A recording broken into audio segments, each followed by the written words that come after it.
Live from Earth, it's Space Radio. Hey everyone, I'm Paul Sutter, astrophysicist at Stony Brook University and the Flatiron Institute. And for the next half hour, your Agent of the Stars. We've got an exciting show for you today. Yeah, you can tell I've been away for a couple weeks because it's hard to get the words out, but we will get there together. Now, this show, we are going to talk about Proxima B, a radio signal, mysterious. Could it be aliens? Oh no, I guess, wow, oh man, I'm so excited I can hardly talk, except I'm not. I'm really excited to rant about it. That's what I am. Now, this show lives on listener questions. We record every Thursday at 8 p.m. Eastern here at Spaceman Studios in New York City. So leave a voicemail to get yourself on the air. And I know I am way behind in voicemails. I am going to try to catch up one of these weeks. You can also follow along with our space cadets tuning in live from around the world. Such an amazing crew out tonight to listen to this exciting episode. Check out spaceradioshow.com for all the links that you could ever need. Now, let's get right into it because I need to take a breath because, you know, a rant is coming. A rant is coming. First off, if you're watching the live stream, this is such a cool image. This is provided by Netherwulf, one of my supporters on Patreon. He saw that I was going to make this. And he's like, dude, I made this picture of Proxima B. This is the planet around Proxima Centauri, this star closest to the sun. It's about 4 light years away. We know it has a rocky planet in the habitable zone. And Proxima B and the Proxima Centauri system is all in the news because there's this thing called the Breakthrough Listen Project. This is like a billionaire Yuri Milner, like in 2015, and say, hey, let's spend $100 million and let's find that ET character. And got a bunch of scientists on board. And what they do is they buy telescope time, radio telescope time from observatories around the world, and they listen. They're like, let's listen to that, and then let's listen to that, and let's listen to that, and then they comb through the data. So it's the same SETI program that we've been doing for over half a century now, except now someone else is paying for it. And they found something. We don't know a lot about what this something is. Now, I'm annoyed by this news for several reasons. One, there is no published paper about this. There is no published paper. The researchers are, quote, working on it. So this is literally science by press release, which is not how science is done. You do science by peer-reviewed publication and subjecting your work to the evaluation of your peers and colleagues and having them run independent tests. You don't just talk to the media and say, guys, I think we found something. Oh, but we're working on the paper. That is beyond annoying. Wow, my live stream, sorry, my camera shut off for some reason. If that just does that randomly, we're going to have to fix that. But anyway, moving on. So step one, this is science by press release, which is super, super, super annoying. 2, they have no idea what the signal is. So they caught the signal using the Parkes radio telescope in Australia, and they were hunting around the signal, and they found the signal in the direction of Proxima Centauri. Now, it is not pinpointed on Proxima Centauri. They don't have enough resolution to actually pinpoint it on that star, which makes this doubly annoying. So we're at 2 levels of annoying because they found a signal coming from this direction of the sky. And then the interesting thing that we know of in that direction of the sky is Proxima Centauri. So they're saying the signal comes from Proxima Centauri when it actually doesn't. It comes from a general vague piece of sky that happens to contain Proxima Centauri. So the signal can be coming from further away, from closer. It could be coming from the Earth. So that's annoyance level 2.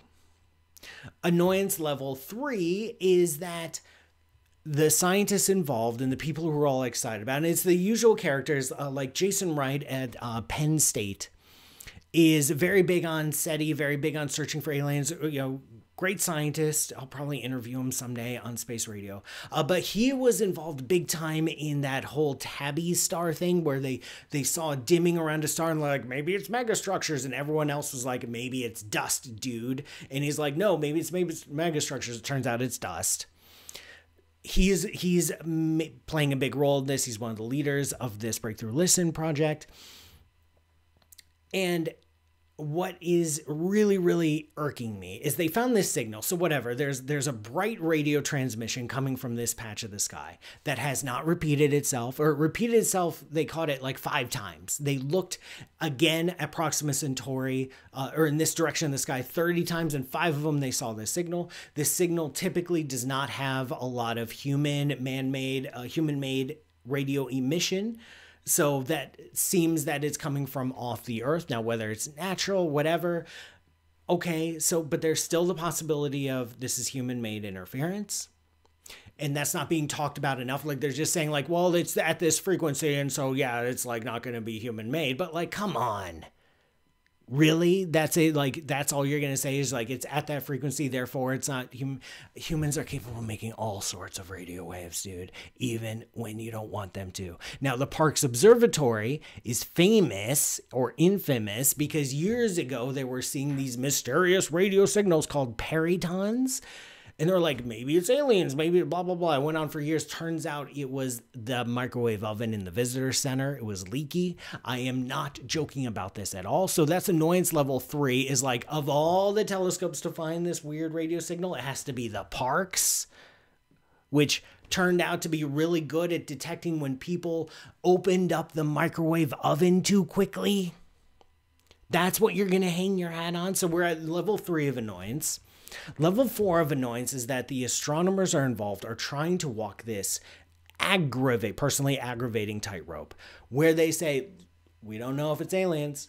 We don't know if it's aliens. We don't know if it's aliens. But here we are talking to journalists about the possibility of extraterrestrial signals and finding aliens. You can't have it both ways, scientists and world, whoever's listening, aliens on Proxima Centauri. If you're listening, you can't have it both ways. You can't say it's not aliens at the same time you're talking to journalists about the possibility of alien signals. And when you have quotes, there are quotes from the researchers saying like, this is the most exciting thing since the WOW signal. That means you think it's aliens. That means you want it to be aliens. And that means you are not communicating the actual science of your work. That means you are looking for, yes, I mean, your job is to look for alien signals, which is fine. But you can't, come on, without even publishing the paper, which it just boggles me.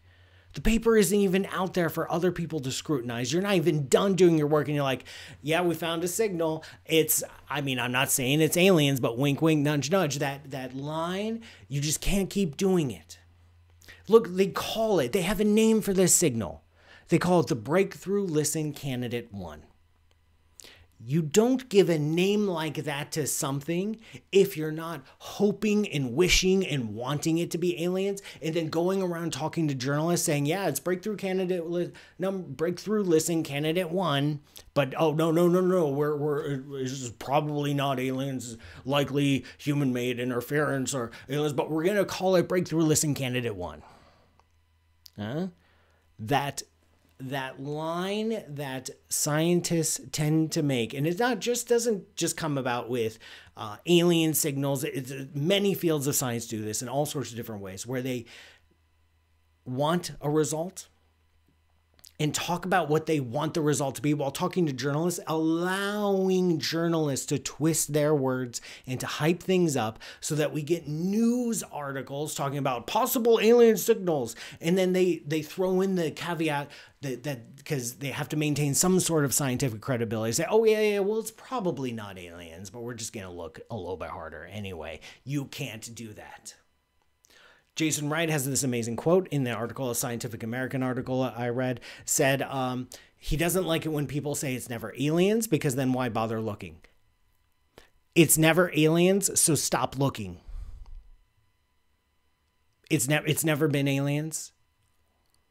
The evidence for aliens, if you get this weird radio signal coming from the direction, the general vicinity of Proxima Centauri, and that's it, guess what? That's not enough evidence to claim it's aliens. Even if you don't have an explanation for the signal, that is not positive evidence for the existence of extraterrestrials. Period. Just because you lack an explanation for something does not mean that you can assign an explanation to something. We don't know what caused the signal. That is where you end the paper. That is where you end the discussion with journalists. You don't even talk to journalists because you don't even know what you're talking about. It is a signal that you don't know what it is. So stop saying the word aliens if you truly don't know what it is. And if you're trying to be as unbiased as possible, but every time you say the word aliens, you're revealing your hand. You're saying, yeah, it's probably not aliens, but I really, really want it to be aliens. And so I'm going to talk to you about it, even though the paper isn't even published, let alone peer-reviewed. It's not even published. Your data is not public. Your analysis isn't public. Your own work isn't finished, and yet somehow I'm not forced, to read a news article about it. So yeah, it's never aliens. That's not good enough, so stop looking. Maybe that $100 million that is going into the Breakthrough Listen project could go somewhere else.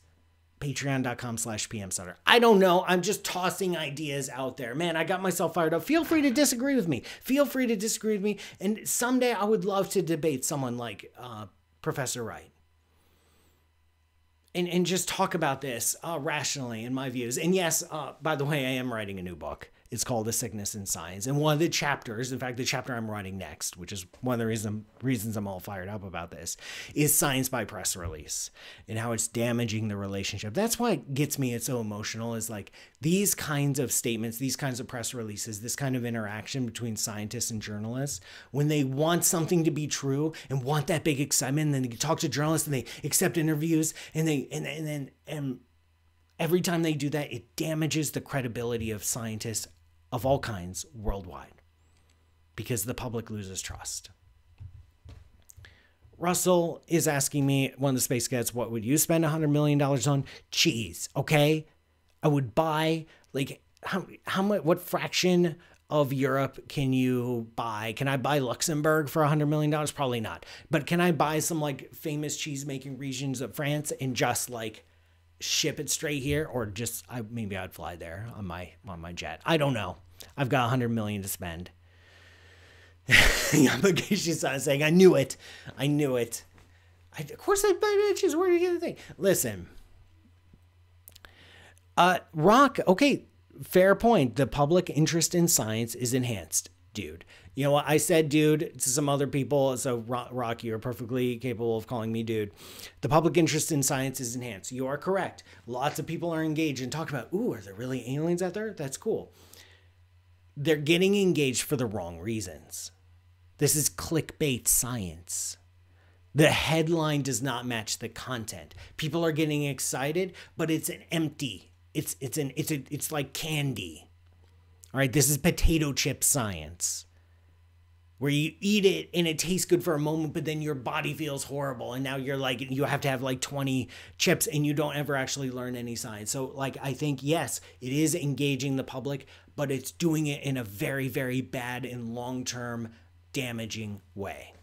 Dude, Zero Skull. Dude, you can call me dude, because I think I slipped in a few dudes. I may have called Professor Jason Wright a dude. Like, dude, it's never aliens, so stop looking. Let's spend the money on something else. Oh, boy. Yeah, Rock Howard has lost a Patreon sub. I'm sorry.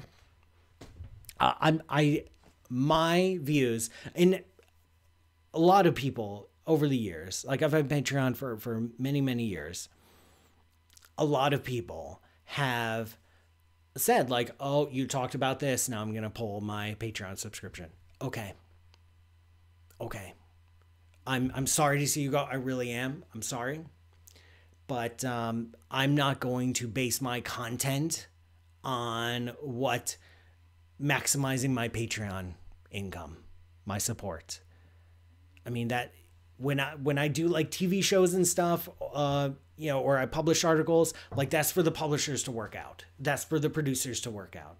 when it's my own stuff like Space Radio, Ask a Spaceman, you know, my blogs, my books, like that's just me. This is my voice. This is who I am, and you can support it or not. And if you don't want to support that, more power to you. I'm not going to hold that against you. I'm not going to be upset with you.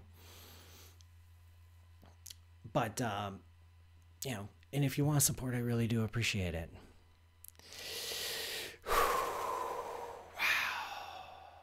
Yes, Heiko, sorry, this has been big news. Heiko is saying it was weird anyway that they leaked the info. It seems they wanted some public attention. Exactly. Like, this is weird.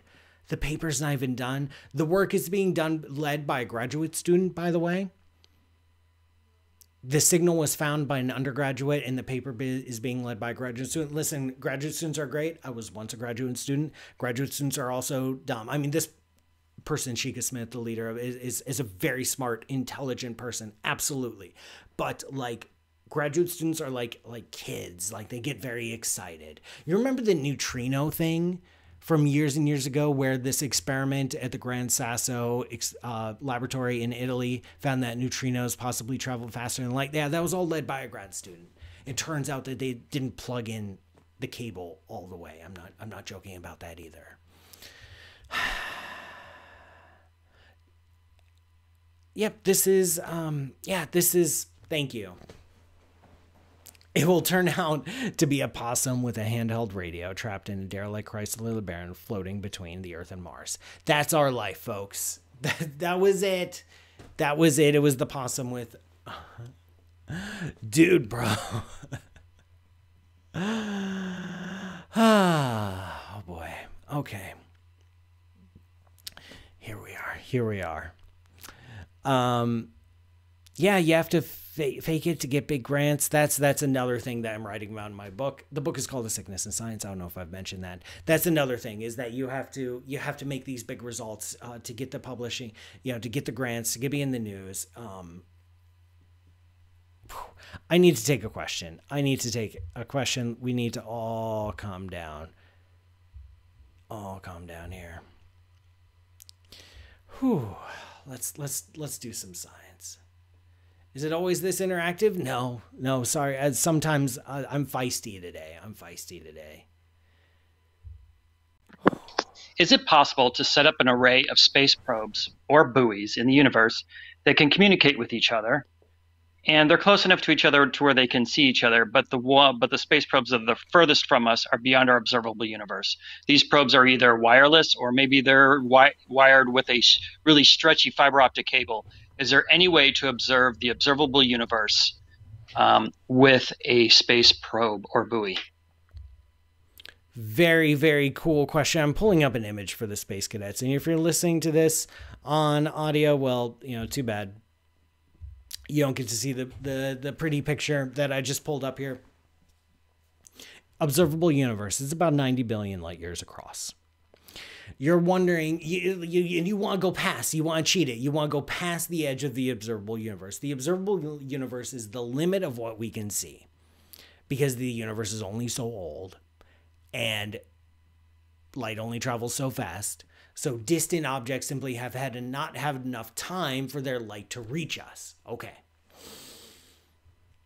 Yes, it's 90 billion light years, even though the universe is 13.77 billion years old, and that's because the universe expands faster than the speed of light, and that's exactly the problem with this setup. We live in an expanding universe. Every galaxy is getting further away from every other galaxy, on average. And the farther away a galaxy is, the faster it recedes from us. So if you look at one galaxy, it might be receding at a certain rate. You go twice as far, that galaxy is receding twice as quickly. You go 10 times as far, that galaxy is receding 10 times as quickly, etc., etc., etc. At some point, at some distance, about 14 billion light years, that recession, that expansion will exceed the speed of light. This is not a problem. There's no restrictions on the speed of the expansion of the universe. It's just that all that means is that a very, very distant galaxy, if it's receding away from us at or above the speed of light, then if it emits some light right now, the light that it's emitting at this moment will never, ever reach us. That light will never catch up. And that's the problem with this setup, even though that's a very, very creative idea, and I give you a lot of credit for it. because you'll link these probes together and want to send light signals between them. Well, we already have chains of probes throughout the universe sending light to each other. We call them galaxies. There are already galaxies outside of the observable limit, and their light will never reach us, so we can't see them. There are galaxies that are currently within our observable bubble, but are receding away from us faster than the speed of light. We can still see them now because we're dependent on the light that they sent in the distant past. It's just now getting to us. But we know where they are now. We know that the light they are emitting now will never reach us. So slowly over time, those galaxies will fade and dim from view. So unfortunately, your very, very cool idea to try to reach beyond the observable universe won't work because the universe is always expanding faster than the speed of light at some distance. It was worth a shot, though. It was worth a shot. Speaking of worth a shot, please go to patreon.com/pmsutter. That's P as in Paul, M as in Matthew, Sutter as in, Sutter, to keep this show going. And also, if you are on the chat right now, if you're a space cadet, you can do a super chat over on YouTube. You can do a one-time donation right now. It's super fast. I'll give you a shout out on the air, and it's super cool. It's super chat, so it's super cool. That's how the world works. I am tired. Who's tired? Not you guys, because you're all listening, but I am tired. I am tired from that rant. I am going to be writing a couple articles about it, so stay tuned to my social media. I'll be writing on space.com, and I'll be writing on Discovery about this whole Proxima B nonsense. And that's right, I am going to call it nonsense. Let's go to someone else. Hi, Dr. Sutter. In your most recent show, you explained why, once we're past the event horizon, we have no hope of escaping a black hole because space-time itself is rushing into the hole faster than the speed of light. Well, that begs the question, where's all that down-rushing space-time coming from? It sounds like black holes are draining the universe of all its space-time. How do we keep black holes from eventually slurping us all up? Thanks. So I have to admit, that is a really, really cool question. I have to admit, as I was listening to the question, I was pulling up images to show the space cadets, and I typed in event horizon, and it came up with that horror movie starring Sam Neill. And so where he doesn't have eyes and it's super gory, and I can't put that up. Although I was tempted because it was pretty funny. Thank you, Andy Cowley, for the super chat. I really do appreciate it. Now, I've drawn this analogy before, and I can see where this confusion comes from. You can think of a black hole, or the boundary of a black hole, the environment around a black hole, as a place where space itself is flowing inwards, like a river flowing inwards, like water going down a drain. And the event horizon is the place where that inrushing flow of space exceeds the speed of light. So if you want to leave, you have to turn around and fight against the current, but the current is going at the speed of light or faster than it, and you can't ever escape. This is a perfectly valid picture to look at black holes with. You can either have the standard static picture with bending space and all that stuff, or you can imagine flat space that is flowing inwards at general relativity. The mathematics allows you to float between these various pictures and interpretations. I really like this visual image because it helps me visualize what's happening around a black hole. And so you're asking if all the space is flowing into black holes, where are we going to run out of space? Like if water going down a drain, we're going to drain the bathtub, right? Space itself isn't like a finite quantity. It's not like a thing. It's not like molecules of water that go down a drain. This is just a way for us to express the language of the mathematics. So when we talk about space-time, when we talk about curvature, when we talk about flowing, when we use any kind of English words to describe what's happening with gravity, we're really putting words as a translation of what the actual mathematics. The actual mathematics just talk about distances and geodesics and metrics and Kronecker deltas and curvature and Christoffel symbols and all sorts of cool mathematics. So basically my point is, don't worry, don't sweat it. The space-time isn't going anywhere. It's just a way to visualize it. And this happens with any kind of gravitating system. You can imagine the environment around the Earth as space flowing towards the Earth, and that is what is giving us our experience of gravity. The only difference with the black hole is that inrushing flow of space never exceeds the speed of light. So I hope that answers your question. I really do. I do need to eat some cheese because I am exhausted and I am hungry. I'll answer some more questions. Don't worry, folks. The show is not over. There have been tons of space to get at questions flowing in that I have ignored because of that massive rant I did. I'm sorry, Space Cadets. Like, I don't intend to go on like a 15-minute rant, but then I just do. And now today's cheese is brought to us by my friends over at Dom's Cheese. That's domscheese.com. They are fantastic, mostly because, I mean, they're fantastic, but they're really good people.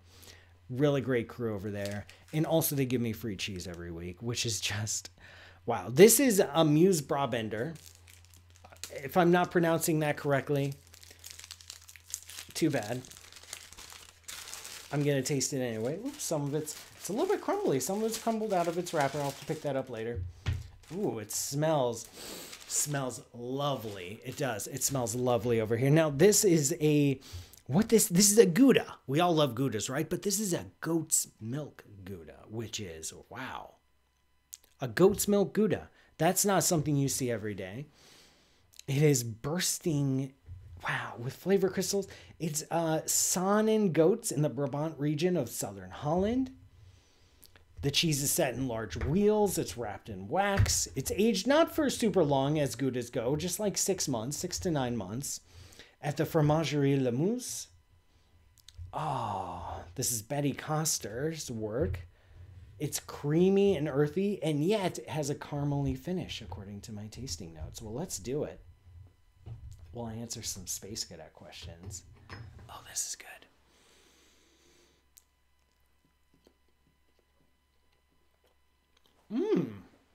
You know, that's not what I was expecting. There are these little flavory crystals. There is that caramely finish. It's like Gouda and a goat's milk, which is exactly what it describes, but it's like so creamy, and then you hit these like little crystals of salt or yum or whatever it is. I really like that. I really like that. Now, Space Cadets have been very curious. How far away is the cosmic microwave background? This is Ken Logsden. How far away is the cosmic microwave background? I'm sorry, I have cheese in my mouth. Surface of last scattering. This, we've been talking about the observable universe. The observable universe is like 90 billion light years across. Just inside of that is the cosmic microwave background. That's like the oldest and furthest thing that we can see, because anything past that is opaque. There is stuff there, but light can't go through it. So we can't see past this wall of the cosmic microwave background, at least with light. We can potentially see it with neutrinos or gravitational waves. And so it's just inside that boundary. There's like 90 billion light years across, just shy of it.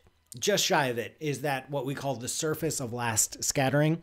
That's where the cosmic microwave background was generated. Paul, how many languages? This is Zero Skull. Can you say cheese in, and how many countries have you had cheeses from? Fromage. What's the Italian word? Because I'm blanking on it right now. Even though I've lived in France and Italy. But someone's going to help me. Sorry. How many countries have I had cheeses from? Many. Not as many countries as I've traveled to, because some countries do not produce cheese. Queso, there's another one in Spanish. So bad. It's just cheese, right? You just walk around this world and say like cheese, or, you know, there's like some universal sign language word for it, right? And just say cheese. But I can do the fromage. Formaggio. Thank you, visto tutti. Of course, formaggio. Formaggio, fromage, queso.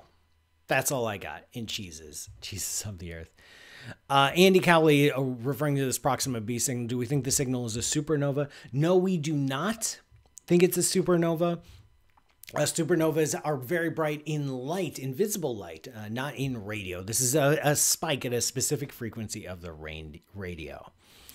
Larry Beckham, habitable around a flare star. Yeah, that's the thing. Like, Proxima Centauri, this rocky planet in the habitable zone, like, technically it's in the habitable zone of its star, but also technically its parent star, like, flares up randomly like crazy and just totally roasts that world. So, yeah, habitable. We're going to put that in quotes. Sir Little Wolf on YouTube, you can't... It can rule out pulsars because it's not repeating on a regular basis. It's also at different frequencies that pulsars typically emit. One more question before, guys, we wrap things up. Russell Niesky is, how can galaxies disappear if we can still see the cosmic microwave background? So yeah, galaxies will over time disappear, so will the cosmic microwave background. Right now, it is at a temperature of about 3 Kelvin, 3 degrees above absolute zero. It is cooling off. That radiation is getting longer and longer. It is stretching out. So eventually, we're not going to be able to see the cosmic microwave background. That's really a bummer. But that's it. So we'll end there. So we started with a giant rant and we ended with the death of the universe. I mean, that's space radio in a nutshell. Am I right? Listen, if you have a chance, go to pmsutter.com/store. You can get some cool mugs. Let's say if it's interesting. Hey. Am I right or am I right?